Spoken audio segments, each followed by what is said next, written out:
Hi everyone, welcome back to the Three Sisters in a Van's adventures for another instalment on our next leg of our journey. So, yeah. Hello, welcome. Hope everyone's going all right back at home, for those of our friends and family watching. And a hello to everyone else.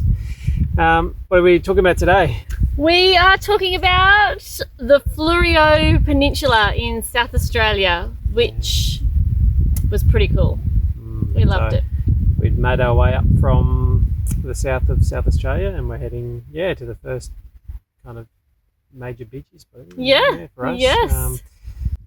Yes. So we left Kingston and we made our way up north towards, we're heading Port Elliot. Yep. We had a couple of stops along the way through, but we did something exciting on the way through, didn't we? We did. Exciting. It excited my heart anyway. So while we were travelling, we did have a quick stop at Menangie along the way. Yep.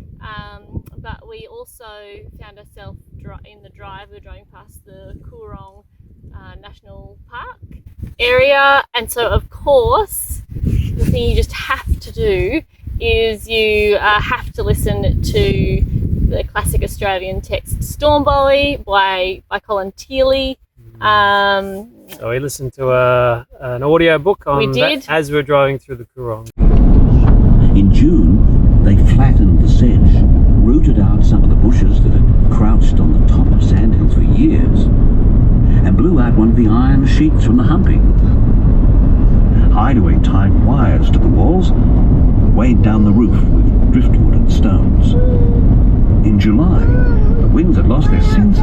3 great storms swept up to the south. The third one... And it was pretty incredible to be able to listen to the text and take in the scenery, because the scenery is such an important character in that text. We saw many Mr. Percivals on our way through. So every time we see a English teacher, literature, theatre lover coming out. Every time we see a pelican now, the girls say, Mr. Percival. Yeah. So if you haven't read Storm Boy, you should read it or watch the movie. Absolutely. So the girls watch the movie as well. Yeah. Nice bit of van schooling. It was, yes. There. So that was on our way up. It was a fairly long trip. And we went over it was long and hot. It was 42 degrees at some point. The temperature just spiked up from 25 when we left Kingston, and we just come off the 42 coast. Or 43. Yeah, so it was really warm. We went over a ferry on the way, which was something new to us. So crossing the Murray. Free ferry that was attached to either end by chains, and you just lined up and over you go. So there's no bridge, which was pretty cool. Yep. The girls, I think that was at Wellington. Yep, Wellington. We did a stopover before we got to Port Elliot at Langhorne Creek for one night, which is a big wine area. We stopped opposite a winery, and we were going to walk in, but it was just too hot. It was, We just laid in the shade. Where we stopped there, it was a nice kind of shaded shelter, just an overnight by donation spot, just with some drop toilets there.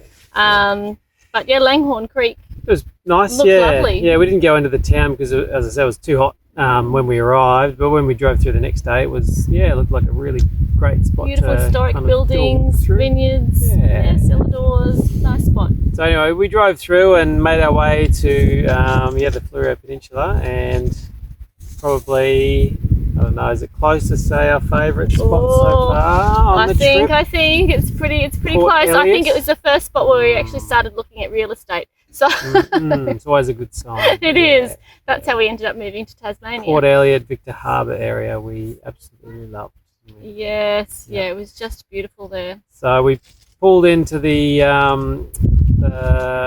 Port Elliot Showgrounds, which was $25 a night, unpowered. Yep, but there was showers and toilets there, and great, clean, nice, clean. Great caretakers. Lots of room for the girls to ride their bikes around. Yeah, we had some friends there as well, which was great. Yeah, a really central spot. So it was a 5-minute walk from our caravan into the main street in town, and then maybe another 5-minute walk to get to the beach. So a really easy, accessible spot. I think we booked there. We went there on the first time. We booked for 2 nights, and we ended up staying for 6. So pretty good. Good sign. Good sign. Yeah. And yeah, we just explored lots of the Fleurieu Peninsula from there. We didn't. Lots of people go and stay Rapid Bay or near Wollonga or places like that, but we found Port Elliot was a great spot just to base ourselves and do trips from there. So we explored Port Elliot. There's a really good bakery there with awesome the Port Elliot donuts. Bakery, so well known for their pies and donuts. We didn't go for a pie, although they looked pretty good, but we definitely did the donuts. Oh, we had to make it a bit of an event of that. Special of the month, pina colada. Oh, that's right. We had the pina colada special. Delicious. And then we also got Nutella and jam filled and just the classic big cinnamon donut. Well worth it. But apart from the bakery, which was a highlight, the beach, Horseshoe Bay, and the surround. So there's a nice memorial, war memorial walk. But Horseshoe Bay was fantastic to swim at. When the wind wasn't too blowy, we went down there for a swim, and there was a pontoon the girls could swim out to. We swam out to that, and just really nice, sheltered. Just a beautiful spot. Nice lookout. Little kind of cafe on the in the bay there, and the nippers were running on the last morning that we left. I did a couple of runs around there as well, so great for running. Ran down to Victor Harbour one morning, and just awesome. So that was Port Elliot. It's only a tiny little seaside town, but we then missioned out to a few places. So our first, we did. It was a really good base. What was our first stop? We kind of went to Victor Harbour, which is the major. It's only 5 minutes drive down the road, and that's got all your grocery shops and anything you need, so cafes and that kind of thing. But plenty of op shops. Oh yes, lots of op shops. Op shopping there. Which we had a look at a couple. Nice. Got some little things. Got some pretty cool touristy things there too. They've got the horse-drawn tram. So I took the girls on the horse-drawn tram over the ocean there to Granite Island. Yep. Dogs weren't allowed on that one, so we stayed behind. Yep, we went for a walk, Charlie and I. Yep, and we went over to Granite Island and did a loop around that, and looked at the lookout from there, and it's a conservation area, so dogs aren't allowed. So once you get on the bridge, so we caught the tram over and walked back and looked at the indigenous stories that were told, and the history of Granite Island, and looked all the way back to the early days, and then back to when they used it as a public bath. There used to be a public bath, and men and women were swimming separately, so they weren't allowed to swim together. Interesting. While you guys were adventuring out there on the horse-drawn tram, I did a big walk up to the Bluff, which is I don't know how far out of town, but a little bit of a drive out of town, just around the bay, and walk up to the top.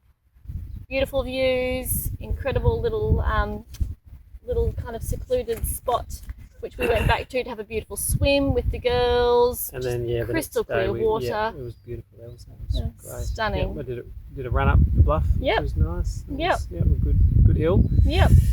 It's also got lots of other things though in Victor Harbour. Some things would in the visitor information centre. There's the South Australian Whale, I think, museum. So there's that's kind of downstairs there. Yep. Good for kids. Yep.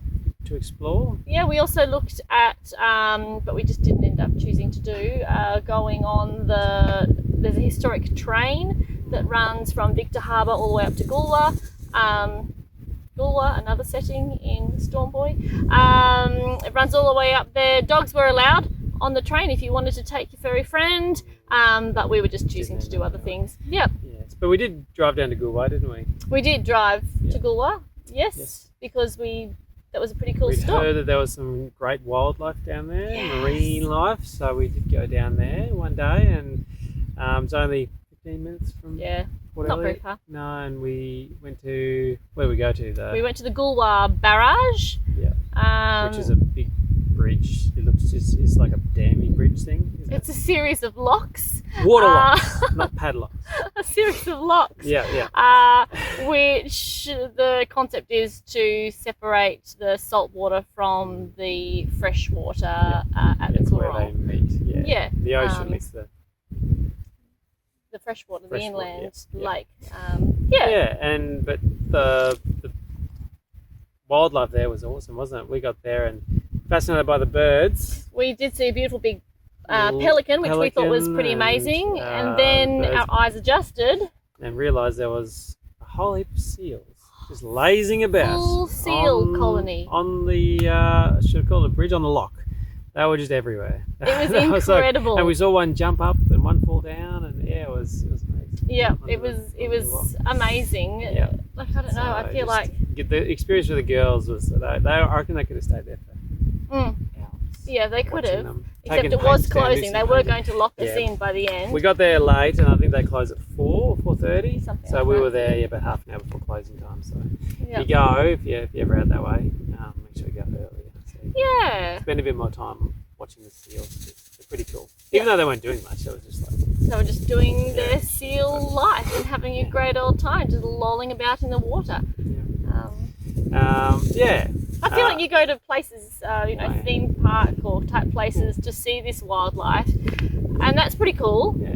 But then when you just see them in the wild, just like living their natural life, nothing beats it. Nothing beats it. Speaking of seeing things in the wild, behind us you probably see the ocean. We've had quite a few dolphins where we are just swimming past the last 2 days, just swimming past, bottlenose dolphins. It's great. Stunning. It's hard life. Yeah, when you've got spots like this and days like this, it's pretty good. So we did Gulwa one day, and then another day trip we made was to probably one of the best beaches we've ever been to. That's a big call. That's a big call. Pretty good. We've been to a few It beaches. was pretty good.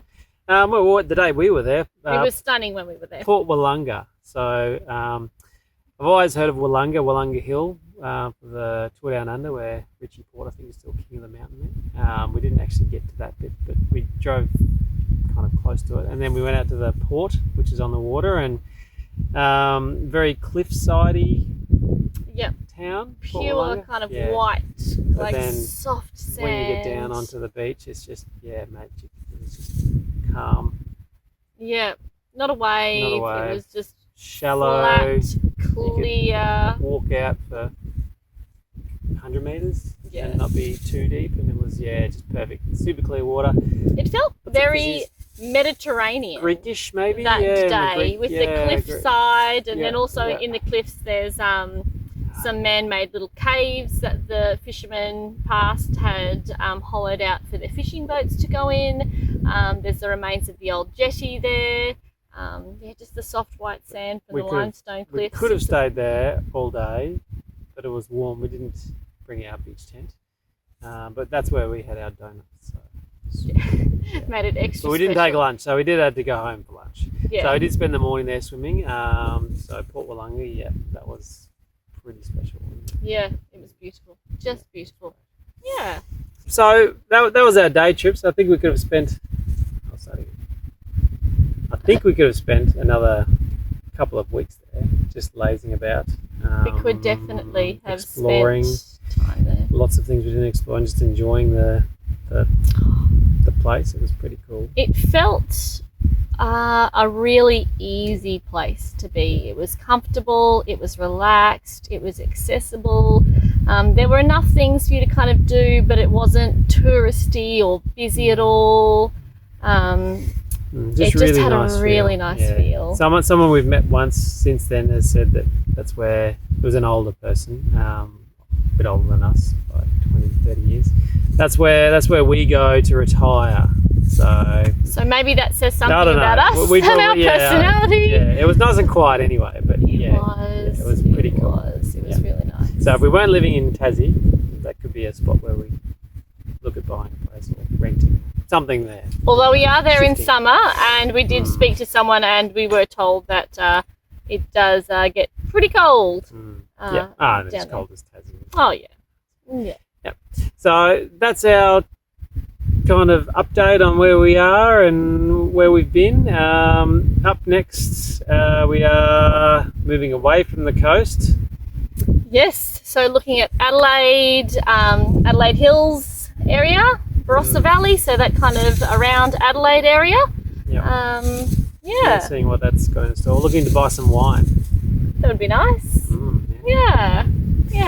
So yeah, I hope you enjoyed. Hope you enjoyed the little videos that we took of the girls and us doing some crazy things, exciting things. And if you get the chance, definitely go to the Fleurieu Peninsula because we loved it. All right. See you guys. Bye.